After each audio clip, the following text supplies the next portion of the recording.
And at this time in our country and in the world, it is great for us to remember the scripture, to pray for the peace of Jerusalem. That was God's prayer, his beloved city. And with what's going on in the Middle East, we know that all these things are part of the end time plan. We know that God's got it under control, even though we may fret and worry about it. The Bible does tell us to pray for the peace of Jerusalem. It also tells us to pray for our leaders. That way we may be at peace. So we need to pray for our president, our Congress, our governors, the leaders of our country, and pray that they seek godly advice and that they make the right decisions for us. So let's just say a prayer. Lord, we thank you for this organization and the good things that we attempt to do. We pray that you'll bless the professions and the intentions and the hard work of the people that are part of this. And we do pray for the peace of Jerusalem. And we do pray for our leaders, Lord, that you will guide them, give them wisdom, that we may be and live at peace. Lord, we give you thanks for all that you have done and for our great country that we live in, the great freedom that we enjoy. In Jesus' name. I just, when we start, I'd like to mention, I'll probably mention again at the end, that our next meeting is scheduled, and I believe, John, the date is May 7th. That's a Tuesday again at 8 o'clock. And we have the stewardship department who's going to be presenting at that meeting. Mr. Stewardship is here with us tonight, and we're thankful for that. And John, I'm going to turn it over to you because I think you've got some information to share with us about our website. Mr. Stewardship. I like that. Does that come with a cape? No, do they issue you that? No, never mind. Does Sorry. not. I digress. Well, I did just want to take a moment and update you on some projects that we've been working on since General Conference. You might remember that one of the outcomes of conversation was a desire to have a more easily accessible website. And so we have actually partnered with the Stewardship Group. So it is Mr. Stewardship, which we'll get a sponsorship representation on here soon on our website. And so now you can go to apostoliclegal.org and you will come to the to our website. We're putting some final touches on it. There will be a video library on here. In discussion, we're going to make the video library available to anybody who comes to the website with the content, both from the annual conference, but from these monthly meetings.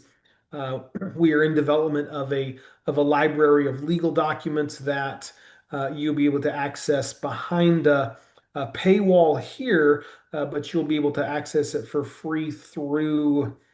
Remind me, Cole, the website is Steward Direct. Stewardship Connect. Yeah. Stewardship Connect. Okay. You'll be able to access it through Stewardship Connect through them as well. I can't move on without showing these great pictures of leadership. We don't get to see JJ's face tonight, but he does have a great headshot. I think he's probably at Disneyland or something like that, and gracing us with his presence. And so, uh, as I, one of the things that we find is that we get far more people that participate slash consume our meetings after the fact than are able to attend. So um, keep that in mind as you come up with those great questions. And so here's the website open to comments. This really is the drive of our president, Stan Plappert, who says we need to be more accessible. And then in partnership with the stewardship group, Kaylee has just run with this and done some pretty amazing things. And you may have seen an email from her slash us saying, "Hey, we want to profile our members." And so you may get a chat from her tonight. So keep an eye on the chat that says, "Hey, it's your turn to be profiled. How can I get some information about you?" And then also, I mentioned that we're putting together a document library. The goal of the document library is to develop some somewhat generic, good in all 50 state standard documents that are helpful to churches and pastors. An example of that might be a facilities use policy. Churches are facing more and more questions about who's allowed to use which restroom of which gender. And so we want to develop some policies that will work across our movement.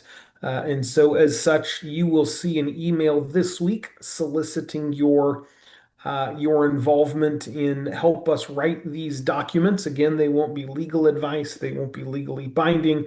They'll be fairly watered down because we want it to work everywhere. But it's just a template that kind of gives pastors a guide. Don't worry if you don't get a chance to tell Kaylee, hey, I'm ready to jump in and help. You will be assigned to one of the documents to help with. We'll spread it around so everybody gets to do a little bit, gets to help a little bit. It's kind of following the philosophy I learned early in my nonprofit management career of voluntelling.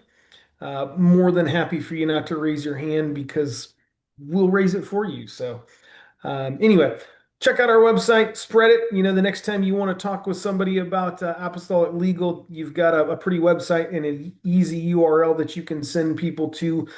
This, of course, will be the primary source as we get ready for next year's conference, for general conference and things, is we'll push everything through here.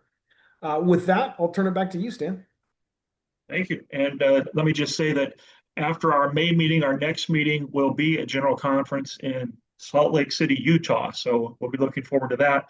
We'll be looking for some suggestions and nominations for board members and future officers of the organization. So please keep that in mind. And with that, I would like to introduce Sister Lisa Reddy, who is with a group called Safe Church, which has done, I know, a lot of good within our fellowship.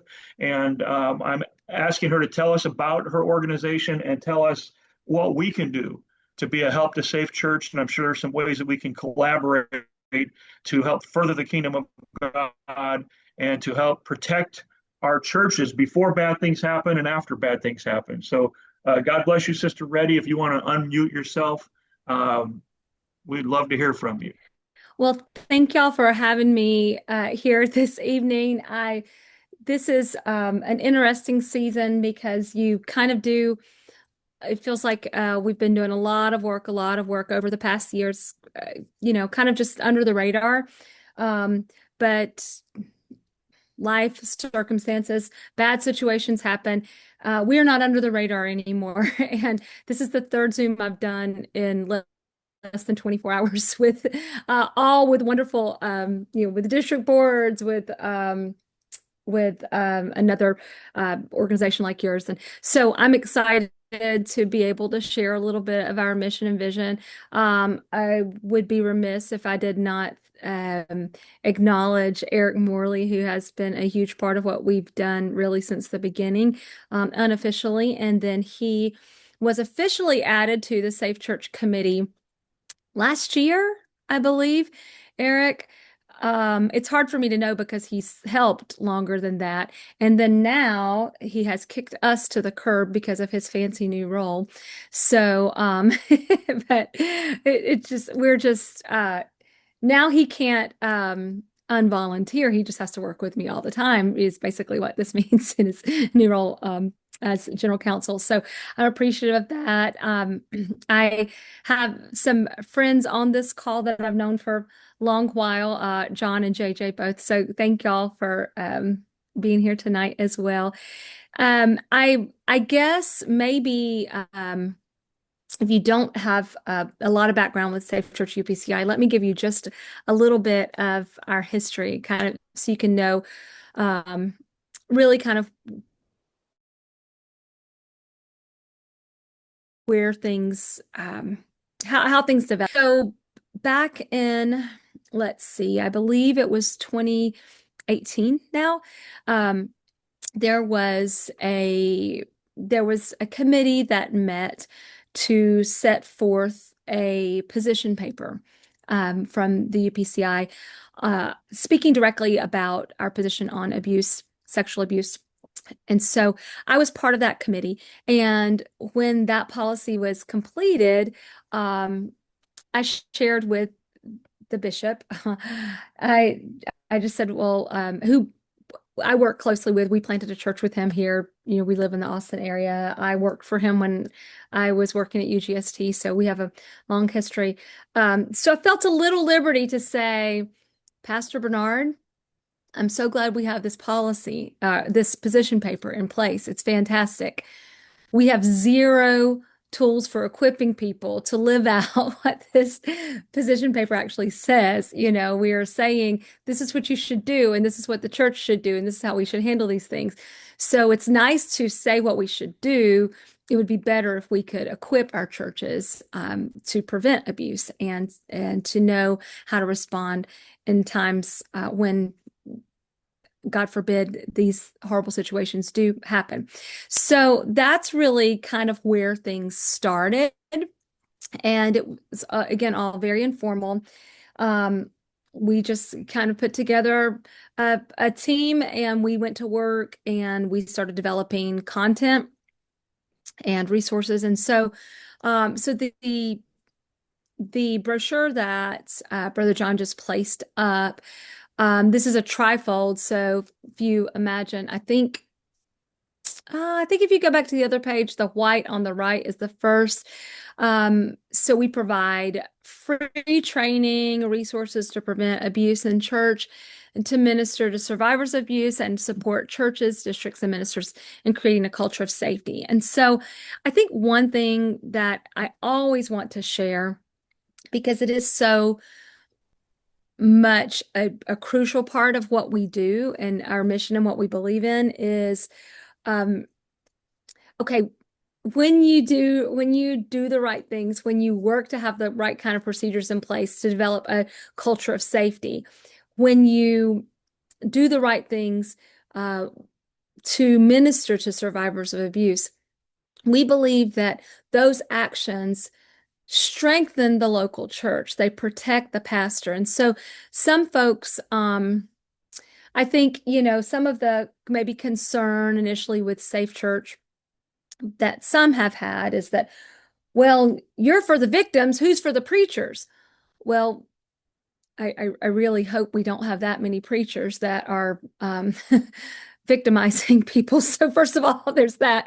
Then secondly, we're for the truth, and we are for, if we do right, if we put procedures and policies and guidelines in place, we will limit access that predators have to potential victims. And then if we help churches have stronger policies, stronger safety mechanisms, of course, abuse prevention is our number one goal, but then to know next steps to take when crisis does arise, then our churches are stronger, our pastors are protected, our ministries are protected, because we have done the right thing morally, ethically, and hopefully also legally. So this is probably, since I said the word legally and I'm talking to a group of lawyers, I should press pause here and give the disclaimer that I give at any time when I talk about anything Safe Church related to anyone. I'm not an attorney. We had an attorney on our committee, and I already told you he quit us. So there's that. So we do not provide legal advice. Okay. We provide the term I like to use is we provide anecdotal advice. So we have a lot of lived experience in situations that we've developed things like templates and resources and all those sorts of things. So for example, on upciministers.com, we've curated over 100 resources that are there. For example, as highly developed and sophisticated as a sample church protection plan, okay, for small scale, large scale. We have that you can modify, adapt, make your own, to all the way down to as simple as, we want to take the youth out of town to a youth event. Here's a chaperone form, or transportation form, things like that. So we provided just a lot of safety related templates, ebooks, things like that we've resourced and curated. And so that's there. That is on upciministers.com. So that's behind, password protected. Only our ministers can access that. But what we've done also that we think hopefully has been a huge blessing in a lot of ways, is we've developed video content. And so we have training, actually. So we started doing kind of just topic-based trainings. That's how we began. And these would be short videos, anywhere from 10 to 20 minutes in length. And the goal was that we would kind of have a bit of a set curriculum, and you kind of go through all of that. And then at the completion of that, we were modeling it kind of like what do they call it? Like the Christian ministry worker training that you can do on, that's probably also on Ministry Central, but you complete all this, you get a certificate, right? And so the idea was, this is a way you can provide free training to your local church, and you could resource them. You could feel comfortable, confident. And so we covered things like mandated reporting, grooming, how to call in or how to call in to file a report of allegations of abuse, things like that. Then the general board asked, "Hey, we have." Let's say that was at a March meeting a few years ago. We have to do hour-long trainings. Our state requires that for us to do camps. Can you give us an hour-long training, and can you have it done by May? Absolutely. Sure. Fantastic. So we completed that. That was it was designed. We crafted it. So we took some of that, the content, those topic specifics, and we made kind of one comprehensive hour-long video training. And that was designed to address safety issues, like for camp settings, for camp workers, but also for the local church context. And that became part of our training program.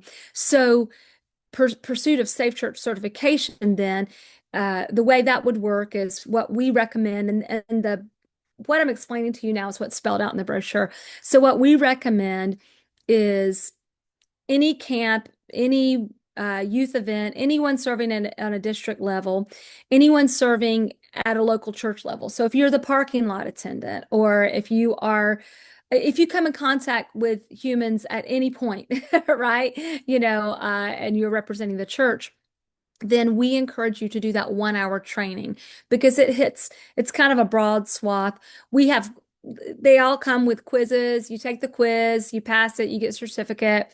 And the cool thing that we found is that just when churches do that, just that piece alone, and then they go back to their insurance providers and they say, "Hey, look, with all of our volunteer team, we completed this, hour of training. They all have the certificate. It's good." We've received testimonials back that some of these insurance providers have discounted their liability portion of their policies as much as 15 to 20%.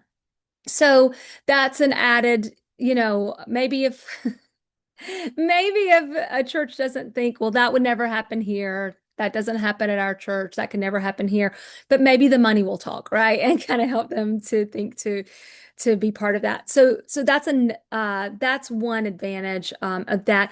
So we encourage everyone to do the 1 hour training. But then if you are, say, on the children's ministry team or youth ministry team or a pastoral team member, we encourage you to complete the full training, which is the 1 hour training plus the 12 individual sessions that are, like I said, 10 to 20 minutes in length.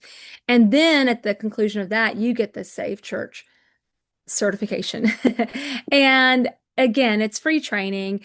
But it's just a way to say that we take this seriously. We want to know more about what is available to us, what resources, how we can implement this in our local church context. So those are the two major avenues that we provide resources to the local church, at the district level, all of that. Those are resources just at your fingertips. You can access them at any time, always free of charge. And then other ways we support, the less fun ways we support. Of course, none of the content is fun, but probably the hardest ways we support is crisis management when instances arise. And so, when something comes up and it's 10:45 on a Sunday night, and I get a text from a district superintendent, can you take a call? Yes, sir. Yes, sir. And so we are working on trying to, okay, where are you at this step in the crisis point, right? What has happened? What has the local church done? Has this person who's accused served at any level on like in their section or in the district? Oh, good. I'm glad to know they were your youth secretary. They've been your youth secretary for the past 8 years. I'm happy about that. Do you have anyone who is tech savvy and can very quickly scrub all your socials, right? Your website. So kind of all of those sorts of things. Number one question, have you reported this? Right? And many times I kind of have to coach that up. Well, but yeah, I mean, I don't want to make anybody mad. Well, brother, I don't want you to go to prison. So did you want to report today? This would be a good opportunity for you. So I usually come in a little bit gentler, but then if I have to talk about the orange jumpsuits, then I do that as well. So all the while saying, I'm not a lawyer, I'm not providing you any legal advice, but I can anecdotally give you some examples of how this does not end well, right? So even with the policies that we put together, they're all samples. They're all intended to be samples, and um, we always say, use this, adapt it, make it work for you. Please don't strip it of all. Please don't, take a 25-page document and turn it into one paragraph and, remove everything from it and say that you worked with Safe Church and you have a UPCI approved plan, right? Like let's be, let's have some integrity here, but also please don't just take what we've done and run with it. Please consult with an attorney. And so, that's one point. I think once when I kind of land the plane here, that's one point that I'd like to circle back with you all, because I know it had been mentioned, the possibilities of ways that you could support. We do also tell them confer with your insurance company, but I'm not at all shy to say that insurance companies do not care about your moral or your ethical obligations. And sometimes they don't even care about your legal obligations. They're just trying to pay out the least amount of money possible, right? So we know that that is an unfortunate reality. So, and I told them, I said, so you may get guidance from your insurance company that says, don't try to help any person, don't try to help a victim here. Don't try to, because then that appears that you're admitting some kind of liability in the situation. And of course, our position is that, brother, sister, if something happened and it's connected to your church, you have liability. I mean, there's just no way around that. So let's just look at what's the moral and the ethical thing to do. And also, legally, what we have found is that in many instances, when even if maybe the church is at fault because it did not have what we would say proper safety mechanisms in place, if you try to respond in a positive manner, in a manner that is transparent, usually it goes better for you in those regards. So I think that is that's kind of the guidance that we try to provide. We help them with public statements or statements for their church. We tell them when a crisis arises, do not be answering your phone at the church, let it go to voicemail and then, kind of return messages, have one spokesperson for the church. If media shows up on your doorstep, all these sorts of things. We just try to help think through those things. We try to help them navigate social media storms, and that has become full well, that's an entity all unto itself, right? One reason why I'm convinced that I don't believe that there are higher incidences of abuse now than there were 5 years ago or 10 years ago, even 30 years ago.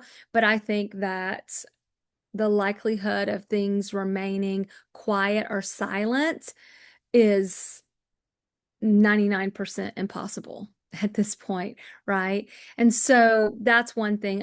In meeting with the district board today, they kind of felt like they were on the other side of a situation. And I said, well, I would love to tell you that you are, but the court documents haven't come out yet of the former minister in your district who raped an 11-year-old child on a campground. So those court documents have not come out yet. The case just ended, right? So when those court documents come out, that is when all AHE double hockey sticks is going to come to town for you, right?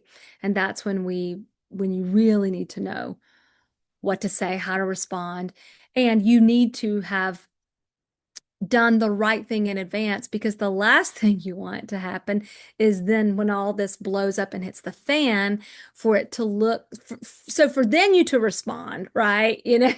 And say, oh, well, maybe we should reach out, or maybe we should do this, or maybe we should, because then it looks forced and contrived, and it looks like damage control rather than doing the right thing as a Christian, right? So those are the kind of tough conversations that we have regularly. Again, not providing legal advice, but trying to help. You think about it. If you're in this situation, there was one case last year. It was a high profile church, great church, and the pastor did such an amazing job in responding the right way immediately.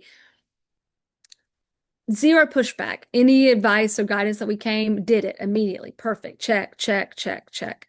That even a site that is typically known as a great detractor of the UPCI praised this pastor for taking the matter seriously, because he did the right things. But in that moment, when he received the phone call, he was shell-shocked, totally blown out of the water, because he said, this is what he told me. He said, this is the one, like, if you were asking me to make a short list of, like, and this is a legacy church, it's a great church. If you're asking me to make a short list of the top 3 people in my church that are reliable, that I know I can count on for anything, that are dependable, that are always going to be there, that always are willing to serve, always helping people, this guy's at the top of this list. He comes early every service. He takes care. He's the last one to leave. He'll always lock up. He does anything that I need. If I need somebody to run to the church and take care of something, he's there. He's always, he's volunteer. He's not a staff member, but he's always very dependable, always in any way. And this man in his late 20s had been for 3 years raping 2 teen boys. Started grooming them before the age of 12. So, the hard part of walking through this is when you experience something like this. I've never had a pastor say, I had a funny feeling about that guy. Or I thought that girl, I was really worried about the way she was hanging around with some of the girls in the youth group. No, most in most of these instances, the predators are very good at grooming, and they not only groom the victim, they groom the gatekeepers to the victims, right? So they groom the pastor, they groom. I mean, that is the common story. They're usually the hardest workers at the church. They're usually the ones that they groom the parents and the family members of the victims, right? Because they want everyone to think that they're the good guy. So much so that then when they finally cross the line with the victim, then they can say, no one's going to believe you. Of course they're going to believe me, right?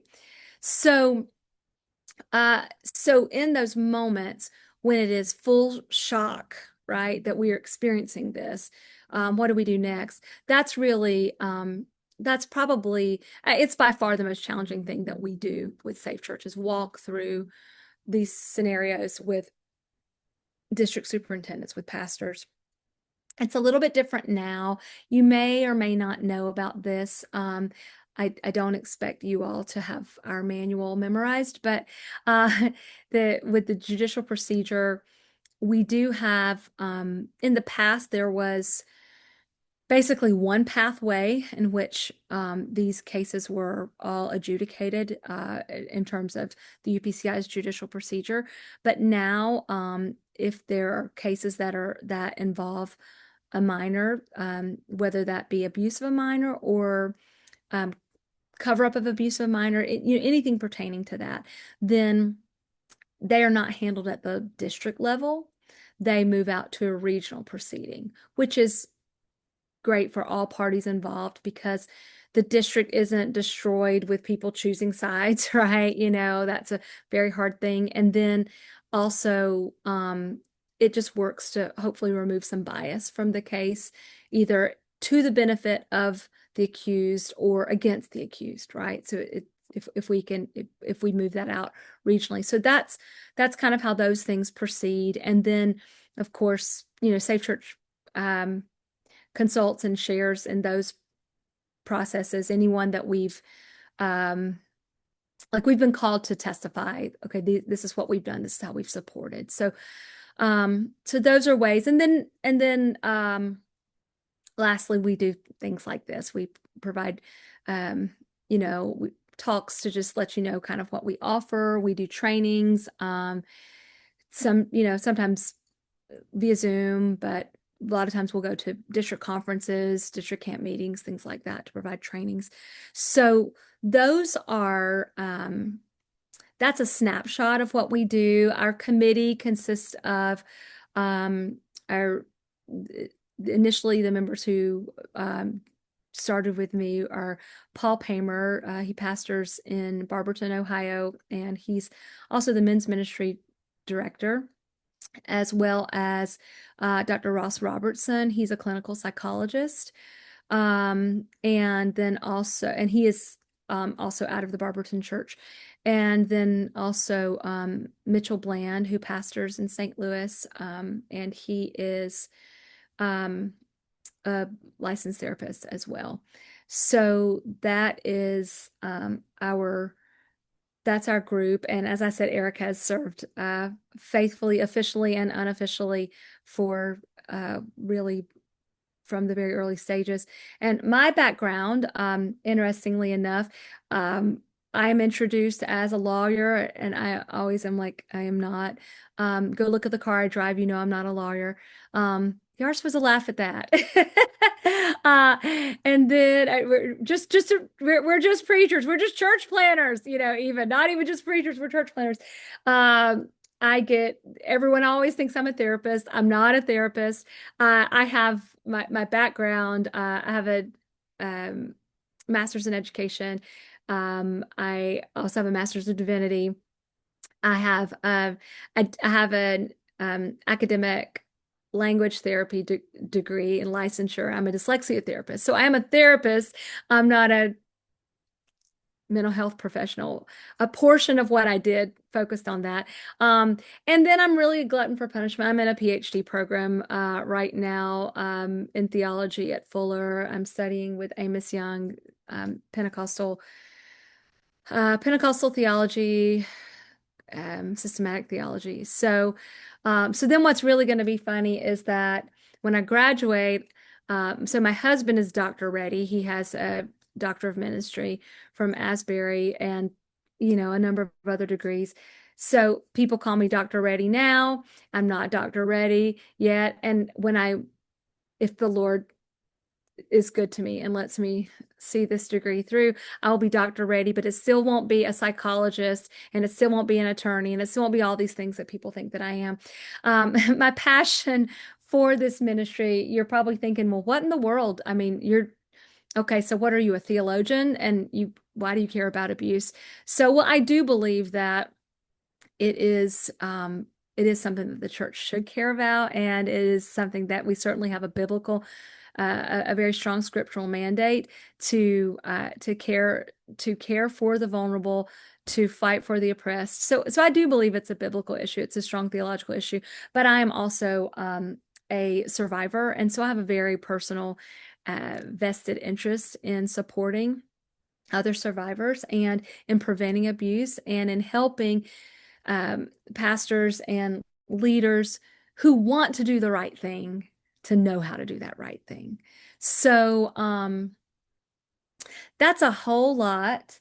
I said a whole lot, and this would be a good time probably just to pause and take any questions that y'all have. And then if it's okay, before we wrap up, do we have until 8, or was I supposed to stop? Were we supposed to be done at 7:30? I'm so sorry. We go to 8, so you're fine. Okay, good.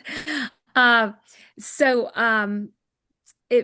then before we wrap up, I'd like to just maybe present some options to y'all and ask you some questions. But Well, let me ask you, have you ever talked to Church Mutual Insurance or Guide One Insurance about adopting your program or putting that into something part of their risk management that they do? Because I know they offer sexual misconduct coverage with sublimits to churches.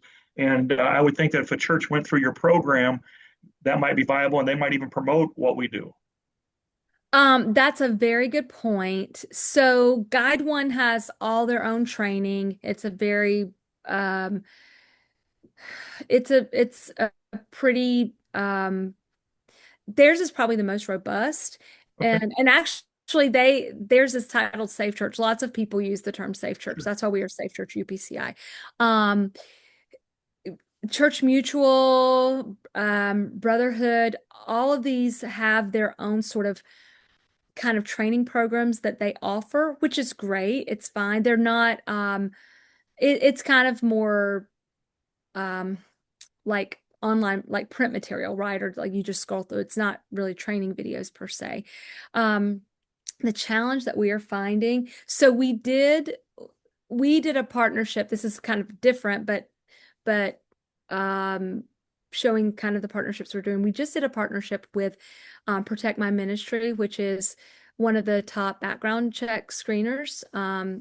And we got them to just right out the gate. They've given us a 20% discount on all their products for anyone who has the access code. So we just shared that last month with the general board, and getting that out. And then our goal really is to try to build some of these strategic partnerships. Back to your question about insurance companies, the problem that we're finding is that so many of these church-focused companies are dropping churches left and right for claims. So for example, we were with Guide One for years. We had to do a claim on our roof. They dropped us. We had to get mediation. I mean, it was a whole big thing. In Texas, it is really, really hard. And so in fact, right now, what a lot of churches are having to do is, like for example, get your normal policy with State Farm or Allstate or whatever, and they don't provide these liability riders for instances of sexual abuse. So you have to get that, and then you have to partner with a third party group to add these on. So we have not tried to get into the fray with insurance companies because it's so volatile. But what we have found is that really, when we were with Guide One and we did the training, with our church, they have accepted that, and they would do a discount. So just most of these, if the pastor takes the initiative just to make the phone call, then they usually get that kind of. Cole, I know something. I know that the UPC used to have an endorsed program, a group program where churches could get a discount by joining through there. And if we had that, they might have a special program where they wouldn't pay you to do the training and then give them the discount. But I don't know, Brother Cole, if we have that through Church Mutual or Guide One. But at one time, the UPC their insurance group did have a group program that a number of church, not all churches obviously, but a number of churches went to and got a group discount for being a part of. That's actually a great idea. I need to talk to Michael Lloyd. He's head of our insurance arm. I might actually have him think about that because, when we're offering PNC, we're trying to get churches to have that rider, that endorsement to have a sexual abuse policy. And if they can have this training, maybe it helps on premiums. I don't know. It should. And if you have an endorsed program, that might be part of the agreement is, hey, if our people will pay for this Safe Church to do the training and they certify the training, that you then give them a 5% or 10% discount for doing that. And that might generate some Good funds for idea. Sister Ready for her program. It might generate a benefit to the churches. Yeah. Brilliant. Quite. Would you, Brother Cole, would you be interested in checking on something like that and then following up and letting us know how we could support? I will tell you, we're all volunteers. There's I just recently started receiving a very small stipend for things. So I still have I still teach for Urshan. We still pastor a church. I still have another role as well in addition to this. So so we're not fully funded to be able to explore every opportunity, that even great opportunities, right? So if you have the opportunity to check into something like that and could follow up, that would be huge. And Sister Ready, if there could be some program similar to that or other joint deals that you could generate some funds for, that's only fair to receive fair compensation for what you do. And I know a lot of what you do is volunteer to help the organization, help the churches, but in some of these ways, if other people receive a benefit, we should be able to set up something that you can get compensation for what you provide. Thank you. That those are great ideas. And if there are other, any other thoughts, we are very open to just trying to support and kind of to try to have the broadest reach, I guess is what I'm trying to say. So that definitely would help to achieve that. Thank you. Anybody else have questions for Sister Lisa? I just wanted to point out that the brochure that she forwarded us is in the chat. If you would like that brochure, you can download it there. Any of you hidden people who don't want your faces to be seen have questions that you want to ask for the JJ or for the Eric or Sister iPhone, whoever that is there?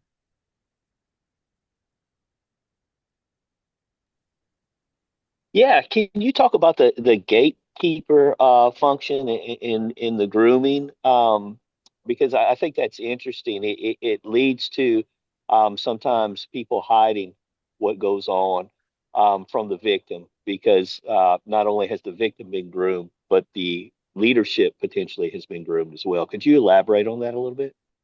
Yes, I think great question. I think that the challenge, if I can be really honest, I think one of the reasons that we have so much difficulty properly addressing issues of abuse in the church is not because we have pastors who are malicious or evil or, but I think that, to your point, Brother JJ, I think that there is a degree of shame and embarrassment that this happened, quote unquote, under your watch, right? We see that a lot. We also see there's the whole cognitive dissonance of no, but I know this person, this is a great person, I know they wouldn't do that. And if this is a person that you as a senior leader, you have elevated this person, you've given them access to people and to children, all these things, right? So you were duped, right? But then if you admit that, does that call your leadership into question? Right? So I think some of the challenge that we experience here in trying to address this is that it's a lot easier to believe that this kid is lying than it is to believe that your children's ministry director is a pedophile. It's a lot easier to reconcile these things.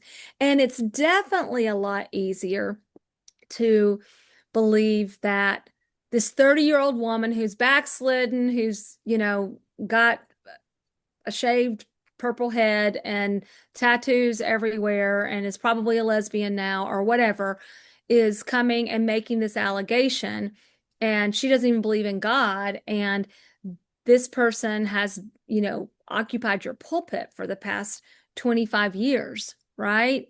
It's a lot easier to put blame on victims because then we can kind of pass the buck to say, not on my watch, it's not my problem. It's not, I wasn't fooled, I wasn't deceived. I'm still a trustworthy leader. You can still trust my judgment, those sorts of things, right? So I think that's one of the most insidious things about abuse is that, grooming starts with victim selection, and then it goes to you start that process of trying to build those relationships, building trust. And then as things progress, usually those systems are in place before any act of abuse or crossing any kind of line happens. And then the last stage of grooming is often the most wicked from my perspective, because it's called maintenance. And that's whenever you are working with all your might to, that's when you're telling the victim, okay, if you come forward, I'll kill your family, or I'll tell this, no one's going to believe you, or they're going to believe me, all these sorts of things. It's to keep that system in place. And the predator is working very hard again to make the pastor think he's perfect, to make, all these sorts of things. So, so I think really, it is, it's a very hard thing.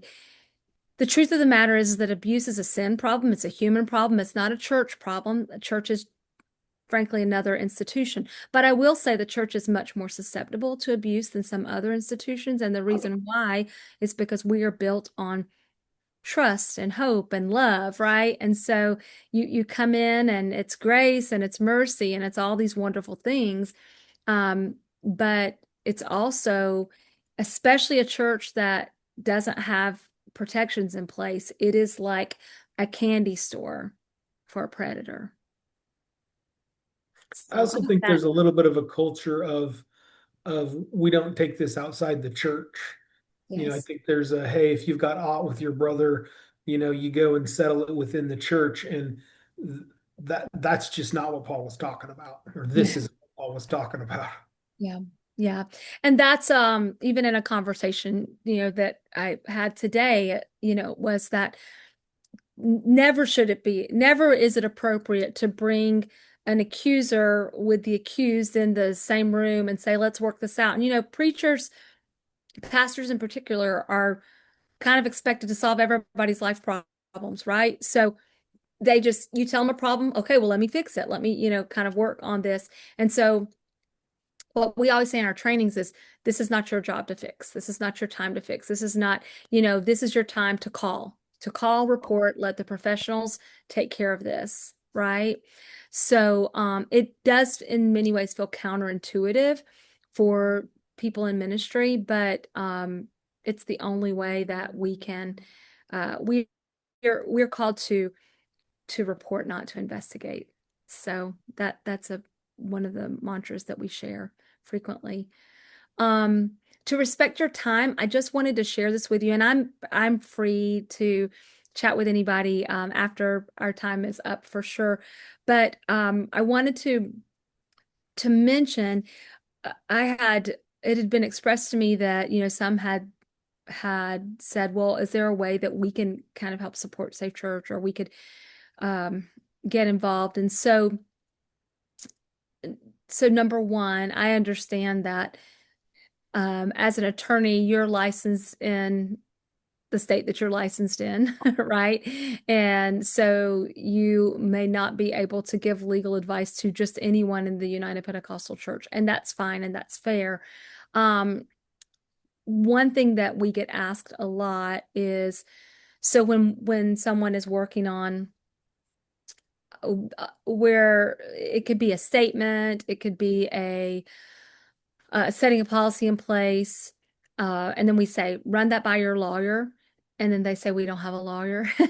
Do you have someone that you could recommend? And so one thing that I would say, if any of you have just even beyond basic things like policies and statements, but if any of you have any type of, to my knowledge, and I asked Brother John the other day because we have a serious need and we still don't have resolved, but if there is anyone who in any way God is dealing with you to maybe think about looking to expand the areas that you serve in, and of course, I know it's not as easy as just saying, "Oh, now I'm going to just start with abuse cases." But if you have, even if you've got some maybe young up and coming people who are training to be an attorney now, we have such a dire need, and it would be so fantastic if we could have someone in the UPCI who does have some expertise in abuse cases. That would be huge. Sister Eddie, do you mean in terms of advocacy for the victim, in terms of what can you describe a little bit what kind of help that could be?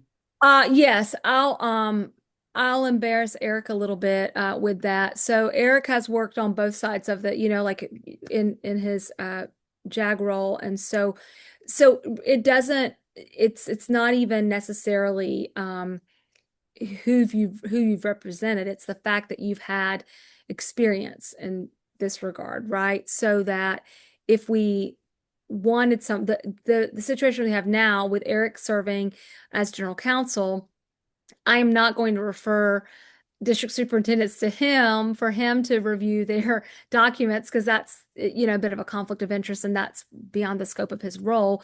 And again, like I said, you may not even be able to. So if someone today gets off this call and says, "Okay, I'm going to work on this," well, great, and then you're going to, wherever you're licensed at, that's where you can provide legal advice. But if there are, for example, there's someone that we've worked with. He's actually, I don't know if you all have heard of Boz Shavidian. Do any of you know who he is? He's an interesting one to follow. He's Billy Graham's grandson, and he is the one who founded Grace. Grace is the flagship abuse prevention organization for churches. It is the flagship, and he left that. He was with them. It's a nonprofit. He was with them for probably. He's a very accomplished attorney before he went to that role. He was with them for, I don't know, maybe 15 years, from the beginning until a couple years ago. And now he's back in private practice. And have any of you ever heard of Cindy Clemshire, maybe, in the news recently? I guess your reading for leisure is not the same as mine. She is the accuser of Robert Morris. Do you all know who Robert Morris is? Anybody? Not John Darby. You live in Austin, Texas. He is the mega church pastor, Gateway Church in Dallas. He's the guy who, when he was, thanks, Eric. He is the pastor, anyway, of Gateway, all their million campuses in Dallas. And he started molesting her when she was age 12 in her home. He was an itinerant evangelist. He and his wife would come and stay with her. Her parents were pastors. Anyway, he just got out of prison this week for serving 6 months for that. Boz Shavidian is her attorney. Well, So, we have 2 minutes left, so go ahead. But we also have a guide of attorneys that are part of ALA that John's put together on our website. So I would encourage, you're welcome to share that with the people. And I think most of our attorneys, even if they're not an expert in abuse, would be willing to provide counsel to a pastor or to a district based on their knowledge. I know I get a lot of calls. I'm a Florida guy, so I get a lot of calls from pastors and presbyters and the superintendent in Florida. But I'd be happy to take a call and give them general advice, even though I'm not an abuse expert. So I think most attorneys would probably be willing to do that. So the challenge, I think, if I can be super transparent, the where we have to be really careful is if this is the comfort level, I would say, with Safe Church. So if we're looking at policies or procedures or things like that, then we think, yes, probably attorneys, really, regardless of your scope, you could probably work in that regard. I'm going to be super honest. We have had some attorneys, I'm sure none connected with you all, but we've had some attorneys give advice who were not versed in abuse, and it was not great advice. So beyond saying, can you look at this policy? Can you do that? So that's really, I think, where I think probably anyone could help is when you've got a policy, like if you're adopting a church protection policy and then you need an attorney to review that. I think that yes, that's kind of a partnership that we would like to be part of for sure.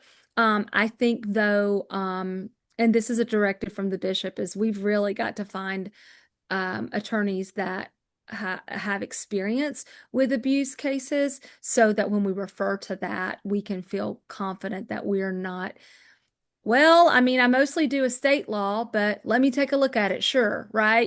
But And one suggestion as we wrap up is you might see if there's some attorney training directly at abuse that we could offer to our attorneys.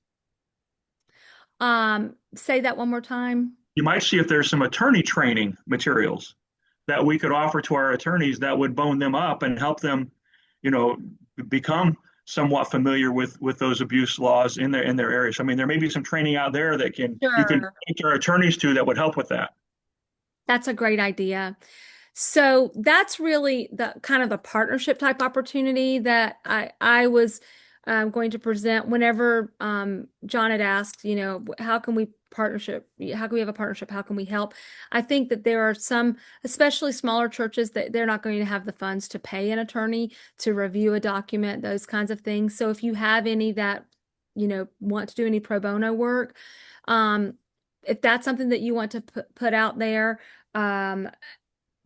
maybe that's just something you all can talk about amongst yourselves apart from me. And if everybody is like, no, we need to be paid, then that's fine too. But if I have a list kind of knowing how to refer, then that's because we get these requests all the time.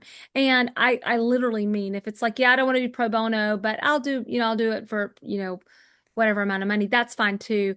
I need to be able to refer to some people who are willing to review documents, those kinds of things.